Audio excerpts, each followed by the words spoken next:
눈을 감아보세요. 뭐가 보이나요? 블랙. 세계인의 눈앞을 이렇게 캄캄하게 만든 월요일이 있습니다. 늦잠 못 자지, 잔소리 들어도 억지 웃음 지어야지, 버거운 업무에 릴레이 회의, 안 그래도 월요병 가득한 월요일인데 그나마 희망으로 생각하고 투자하던 주식시장이 폭락한다면 눈앞이 캄캄하겠죠. 그야말로 블랙 먼데이입니다. 요즘은 블랙 월화수목금 요일을 가리지 않고 블랙인 지경이긴 한데요. 얼마나 심한 폭락이었으면 지금까지도 폭락장 is 블랙 먼데이 고유명사로 쓰이는 건지 블랙 먼데이란 단어가 처음으로 나온 그 시절 이야기를 해보겠습니다. 정말 유명했던 OST죠. 영화 천밀밀 혹시 보셨나요? 보신 분이라면 이 장면 생각날 겁니다. 영화 초반이었죠. 여주인공 이효의 멘탈이 터진 순간이요. 맥도날드에 학원에 악착같이 돈을 벌어서 주식이랑 외환에 투자했는데 3만 홍콩 달러였던 잔고가 몇 주 만에 89 홍콩 달러로 무너졌죠. 지금도 500만 원이 넘는 돈인데 35년 전이니 훨씬 큰 돈을 날린 거예요. 이 배경이 바로 검은 월요일 블랙 먼데이입니다. 1987년 10월 19일 월요일 홍콩의 주가가 46%가 빠진 것을 시작으로 전 세계 증권 시장이 와르르르 무너졌습니다. 최강대국인 미국 다우존스 지수가 하루 사이 508포인트 넘게 빠지면서 전 세계가 충격에 빠졌죠. 연방준비위원회 의장 앨런 그리스퍼는 기사를 보고 오탄한 것 아니냐 할 정도였습니다. 블랙, 검은을 붙인 날은 사실 처음은 아니었습니다. 1929년 10월 24일 목요일, 검은 목요일이 먼저 있었어요. 1920년대 미국은 엄청나게 잘 나갔습니다. GDP가 42%나 성장을 했고요. 실업률도 4%가 안 됐어요. 게다가 주식은 사기만 하면 가격이 2배, 3배 막 올랐습니다.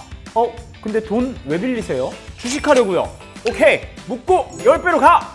주식을 한다면 가진 돈의 10배까지도 대출을 해줬어요. 당연히 너도 나도 주식시장에 뛰어들었죠. 1928년 초 191포인트였던 다우존스 지수는 1929년 9월 381포인트를 기록합니다. 그러다 10월 3일부턴 뚝뚝 떨어져요. 우리나라로 치면 한국전력과 같은 미국의 전력회사 우량주라 평가받던 웨스팅하우스의 주가도 폭락합니다. 이러다 휴지 조각되는 거 아니야? 불안해진 사람들은 10월 24일 목요일 가진 종목을 내던지기 시작했어요. 당시엔 직접 거래소를 가야 했기에 엄청난 인파가 몰렸죠. 그 끔찍한 날을 블랙 서스데이, 검은 목요일이라 불렀습니다. 그날을 시작으로 주가는 계속해서 떨어졌고 미국 경제에서 300억 달러 이상이 날아가 버렸습니다. 예금한 돈이 없어질까봐 죄다 인출하는 바람에 4,000개 은행이 문을 닫았고요. 전 재산을 잃은 투자자들이 삶을 포기하기도 했습니다. 그렇게 미국과 세계 경제가 공황에 빠졌고 1932년 다우지수는 41.2포인트까지 떨어졌어요. 이후 대공황 직전 수준으로 회복되기까지는 25년이 넘게 걸리죠. 끔찍했던 검은 목요일이 60년 가까이 지난 1987년 10월 19일 월요일 더 강력한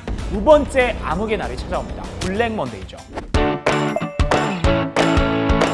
1920년대에는 미국 경제의 황금기라 불러요. 1929년 3월 당선된 31대 대통령 허버트 후보는 취임 연설에서 나는 우리나라의 미래에 두려움이 전혀 없습니다. 오직 희망에 찬 미래만 있을 뿐입니다. 할 정도였어요. 그러다 펑 버블이 터진 거죠. 1987년은 어땠을까요? 1985년 미국 플라자 호텔에서 진행한 반강제 협의죠. 플라자 합의에서 미국이 달러 가치를 내리면서 일본과 독일에 밀려있던 수출 물꼬가 확 트입니다. 기업들의 실적이 좋아지면서 주가도 날아다녔죠. 상반기 다우존스 산업지수는 44%나 올랐고요. 자, 이쯤에서 감이 오시죠? 네, 버블. 증시 과열이라는 평가가 흘러나오고 있었습니다. 거기에 국제수지 통계를 발표했는데 미국의 무역 적자가 큰 거예요. 재무장관은 적자를 줄이겠답시고 달러화를 더 약세로 만들겠다 발표합니다. 그럼 외국인 투자자들 반응이 어때요? 헐, 미국 주식 빼야겠다. 하지만 그 정도로 시장이 폭삭 주저앉지는 않습니다. 주범이 따로 있었어요. 그 이름은 컴퓨터. 당시 프로그램 거래라는 것이 등장했습니다. 정보에 따라 컴퓨터가 자동으로 매수 매도를 하는 거죠. 1976년 헤인 리랜드는 70년대 불황과 하락장을 겪으면서 주식에도 보험이 있었으면 좋겠다 생각을 해요. 그는 버클리 대학 동료인 마크 루빈스타인을 찾아갔습니다. 하락을 일정 수준에서 막아 큰 손실을 보지 않게 하자 두 사람은 시장의 변동성을 계산해 현금과 주식 비중을 조정하는 프로그램을 만들어요. 이 모델은 포춘지에 소개되고 인정받으면서 월스트리트 전체로 퍼져나갑니다. 선물 거래와 함께 더 본격화돼요. 그렇게 주식 폭락을 대비해 포트폴리오를 구성하고 미리 프로그래밍을 해둡니다. 너무 좋죠. 그런데요, 잘 나가던 미국 주식 시장에 거품이 빠져요. 1987년 10월 12일부터 16일까지 일주일 동안 약 200포인트, 10% 정도가 떨어졌어요. 16일 하루에만 120포인트가 빠졌죠. 그런데 대부분이 보험 전략을 쓰고 있었으니 어떻게 돼요? 주가가 떨어지자 포트폴리오 가치 하락을 막기 위해 프로그램 매도가 작동하면서 더 많은 매도 물량이 나오기 시작했어요. 팔아야 해! 매도! 매도! 16일 폭락으로 1987년 10월 19일 월요일 장이 열리기도 전에 매도 주문이 쌓였습니다. 그 상태로 장이 시작되었고 187개 종목에 매도만 있고 매수는 없는 그런 상황이 벌어졌어요. 몇 사람이 불이야 하면서 출구로 달려가면 우르르르 딸려가는 것처럼 프로그램을 사용하지 않는 투자자들도 종목을 내던졌죠. 컴퓨터가 쏘올린 매도의 공에 투자자들의 공포가 더해져 하루 만에 508포인트가 빠진 블랙 먼데이가 펼쳐지고 말았습니다. 1929년 블랙 설스데이는 회복되기까지 무려 25년이 넘는 시간이 걸렸습니다. 하지만 이후에 찾아온 1987년 블랙 먼데이는 2년 만에 회복했어요. 여러분, 짬바가 이렇게나 중요합니다. 일단 미 연방준비제도 의장인 앨런 그린스펀은 돈 풀기 플러스 금리 내리기를 시전했어요. 결과는 앨런 그린스펀이 1987년부터 2006년까지 19년 동안 4번이나 연준 의장을 쭉 했다는 것에서 알 수 있겠죠? 이후 2008년 금융위기도 코로나19 대응도 돈 풀기로 막았어요. 하지만 해결보다 중요한 건 예방이죠. 미국 증권거래위원회에서는 이런 일이 또 일어나는 걸 막기 위해 서킷 브레이커란 제도를 도입합니다. 서킷 브레이커는 원래 전류가 과도하게 흐를 때 차단해주는 걸 말해요. 집에 전기 과부하나 누전이 생기면 전기를 차단하는 두꺼비 집 있잖아요. 그 역할을 주식시장에서 해주는 거죠. 한마디로 자 여러분, 지금 너무 흥분했어요. 잠깐 쉬면서 생각을 해봅시다. 어떤 방식이냐면 하루 거래날 동안 S&P 500이 7% 이상 하락하면 15분간 거래를 중지시켜요. 레벨 1 서킷 브레이커죠. 시장이 더 하락해서 시가보다 13% 하락하면 한 번 더 거래가 중지돼요. 레벨 2 서킷 브레이커입니다. 똑같이 15분 휴식해요. 만약 시장 시작가가 20% 하락하면 그날은 끝! 거래 중지! 레벨 3 서킷 브레이커라 합니다. 이는 여러 나라에서 도입했고 우리나라도 1998년에 도입했어요. 세 단계로 나뉘는 건 똑같습니다. 디테일이 조금 달라요. 우리나라 서킷 브레이커 1단계는 종합주가 지수가 전날에 비해 8% 이상 하락하면 20분간 거래 정지, 거래를 다시 시작하고 10분은 단일가 매매만 가능해요. 2단계는 전날에 비해 15% 이상 하락하고 1단계 지수보다 1% 이상 더 내려간 상태가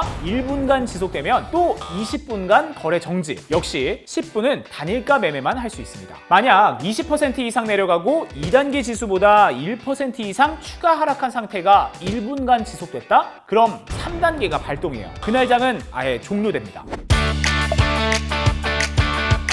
3월은 주식 투자에 극히 위험한 달이다. 7월과 1월, 9월, 4월, 11월, 5월, 10월, 6월, 12월, 8월. 2월도 위험하다. 주식 투자로 거덜난 적이 한두 번이 아니었던 마크 트웨인이 남긴 말입니다. 한마디로 1년 내내 위험하다는 거죠. 하지만 아무리 힘든 상이라도 델롬델 보는 사람은 볼잖아요. 블랙 먼데이 때도 마찬가지였습니다. 주식이 고수하면 흔히 가장 먼저 떠올리는 인물은 워런 버핏일 텐데요. 그는 가치 투자를 중요시 여기기로 유명하죠. 기업의 가치보다 낮은 가격에 투자를 하는 건데요. 이런 그에게 블랙 먼데이는 위기가 아닌 기회였습니다. 매일 최소 5캔의 콜라를 마신다는 워런 버핏은 코카콜라에 많은 투자를 하고 있습니다. 그런데 그 종목을 언제 샀냐? 블랙 먼데이로 남들이 다 주식을 팔아치워 가격이 낮아졌을 때 산 거죠. 지금은 30배 정도가 올랐습니다. 또 한 명의 투자 영웅이 있죠. 피터 린치. 1968년부터 13개월간 주한미군 ROTC 포병으로 한국에서 근무하기도 했대요. 1990년 46세가 되던 해 가족과 더 많은 시간을 보내고 싶다는 이유로 은퇴하기 전까지 1977년부터 1990년까지 13년간 누적 수익률 2700%, 연평균 복리 수익률 29.2%, 원금의 28배 수익을 거둔 투자업계의 전설입니다. 단 한 해도 마이너스 수익을 기록한 적이 없었던 그는 1987년 10월 그 끔찍한 블랙 먼데이 속에서도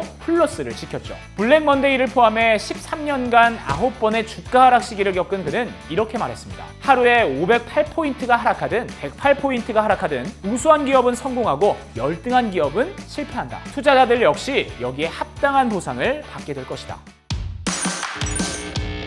요즘은 뭐 요일 관계없이 블랙 에브리데이가 아닐까 싶은데요. 얼마 전 우리나라를 방문해 여기저기서 얼굴을 보였죠. 1970년부터 1980년까지 S&P 500 지수가 47% 오를 때 공이 2개 더 4,200% 수익률을 내고 30대에 은퇴한 짐 로저스. 요즘 핫한 빠른 은퇴, 파이어족의 원조인 그가 2020년에 낸 책에 이런 문장이 있습니다. 40번 실패해도 3번 성공하면 된다. 여러분, 40번 실패는 다 안 치웠을 테고 몇 번 성공하셨나요? 대신TV 구독하시면 아시죠? 성공을 앞당길 겁니다. 지금까지 블랙먼데이 이게 뭐니였습니다.